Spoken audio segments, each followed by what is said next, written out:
Germany is having a national election. Its federal election is coming up in September this year. So I thought we'd just talk a little bit about it, give you the rundown on the state of the race at the moment as it begins, and what I think is going to happen and what it might mean for Germany and Europe more generally. So, as you will all probably know, Angela Merkel is not seeking another term as Chancellor. She's been Chancellor of Germany since 2005. And she still has a very positive approval rating among the German people, which is astonishing for someone who's been in power for 16 years. Those kind of approval ratings can only be dreamt of by so many different politicians around the world. Boris Johnson, our own Prime Minister, as a good example of that. But her party, the Christian Democratic Union, the CDU, and they have a partnership with the CSU as well, but for all intents and purposes they're sort of the same party, to simplify it a bit, is looking like it's going to have a really serious election challenge on its hands. So Merkel is stepping down, and the main candidate for Chancellor from the CDU is a man called Laschet. Right now, Laschet is not all that popular. And what's really interesting is that the CDU hasn't been polling very well for a long time now. There was a small period during the pandemic where they polled very well. They went back to the sort of levels that they were looking at many years ago, like sort of pre-migrant crisis. We're talking like early 2010s. But now they're looking at sort of numbers around 26, 27%. Sometimes even lower, like 24% in the polls. Now, Germany has a mixed member proportional representation system, which is a very big fancy name, but it's essentially, in my opinion, it's the best electoral system you can have for electing a large body of representatives. The German Bundestag basically utilises this weird sort of combination of first past the post and pure proportional representation. They also have a 5% hurdle, so if your party doesn't get at least 5% of the popular vote, then you don't enter the Bundestag, to stop it from being splintered between lots and lots and lots of little parties. And I think that's a good policy as well. So there is no kind of, well, we have to rally around this one big party or else we'll be splitting the vote and that'll be terrible, like there is in the UK or the US. So a lot of people have moved away from the CDU and are now supporting some of the other smaller parties. So first, to get out of the way, there is a right-wing sort of far-right populist party that's quite xenophobic in Germany, called Alternative for Deutschland, or the AfD. Their support has grown a lot over the past sort of decade and a half, but they really kind of astonished the world and they became the third largest party in the Bundestag in 2017. And that was the first time, I believe, they'd ever even entered the Bundestag. But now their support is kind of hovering around that level, maybe a little bit lower, sometimes a little bit higher. But all the major German political parties have said, whether they are centre-right, centre-left, or whatever, that they will not work with the AfD. So right now the AfD is the largest party of opposition because the government in Germany is made up of the CDU, who are centre-right, and the SPD, the Social Democratic Party, who are centre-left. Now, the centre-left candidate for Chancellor is much more popular than Laschet and slightly more popular than the other main candidate of the Green Party, because the Green Party have actually become a lot more popular and a much more major political force in Germany over the last few years. And that candidate is Olaf Scholz.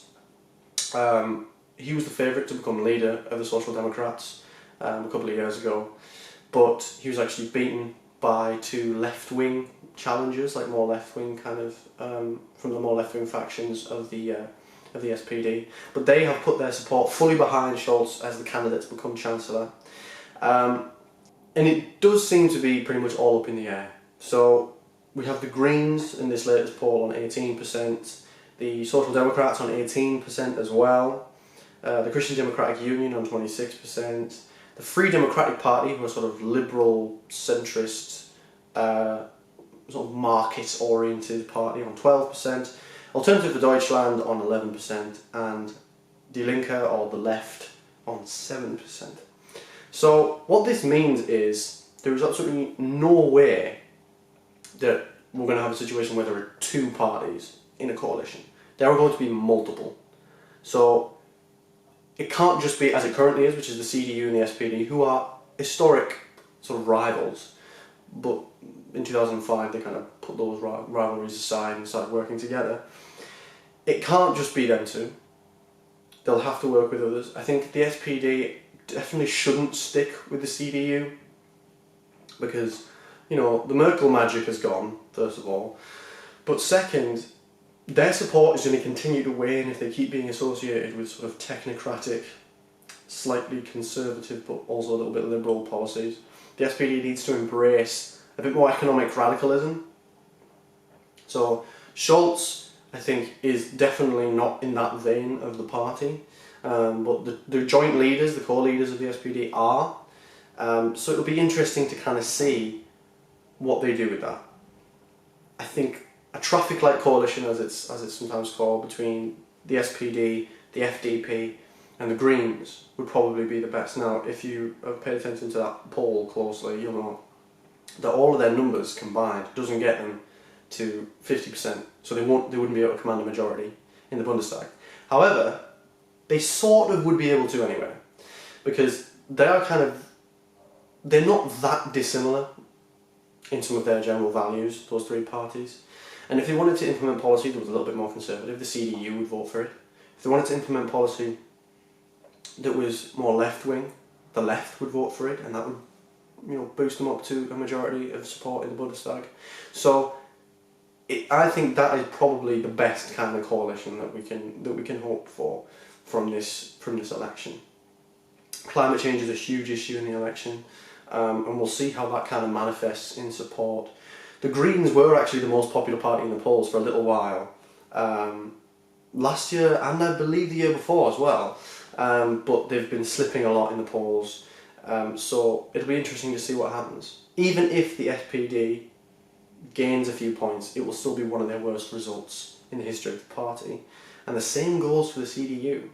So this is a really bizarre election for Germany. Of course, you know, there may be some huge surprises. The CDU might get a lot more support than the polls are showing.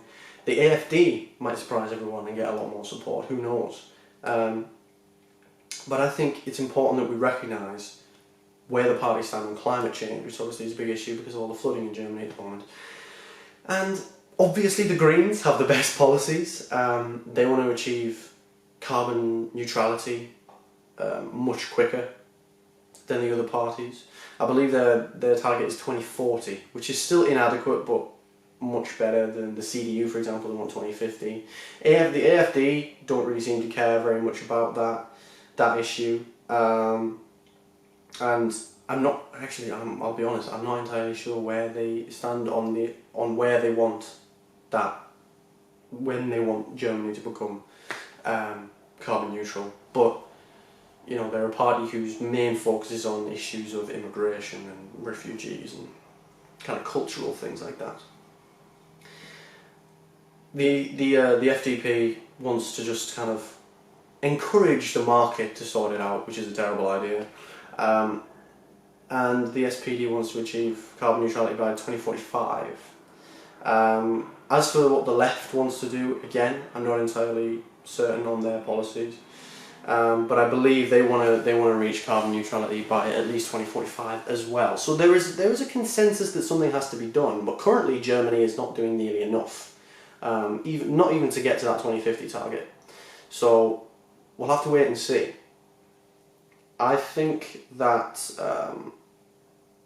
this election could be an incredibly important one for Europe, and it's one that I think a lot of us here in the UK should be watching very closely, because if Scholz does become Chancellor, which seems entirely possible, this could be the beginning of a dam breaking in Europe, where progressives and leftists actually get together and start, you know, really putting forward common sense solutions to major problems. But who knows? We'll just have to wait and see. So I'd like to hear your thoughts on this. You know, what do you think the results of the election are going to be? Will you be watching it? Will you be paying attention to it, or are you not that bothered?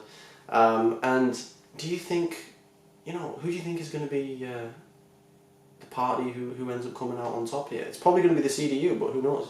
Could be someone else. I'd love to hear your thoughts. As always, thank you all very much for watching, and I'll see you in the next one.